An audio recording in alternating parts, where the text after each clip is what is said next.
Okay. So you've been yelling because your heart's beating too fast? Mm-hmm. Okay. Why has that been going on?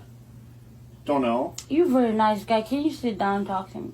Please. Yeah. It makes me feel better. Sure. I don't like none of these guys. Sure. You see that guy? He have a pin, white pin. So I guess my only concern is I just want to make sure you're okay, you know? Like I'm okay. I'm very okay. So I just heard did you say you haven't eaten for 3 days?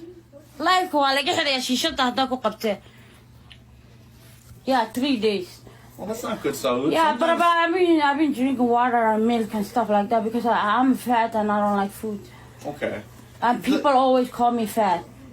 That's really mean for people to say. I don't agree with that. It's super. You don't know what I'm going through. You're right. You don't have to tell me why you're yelling. But because when I'm yelling, it makes me feel better. Okay. Yeah.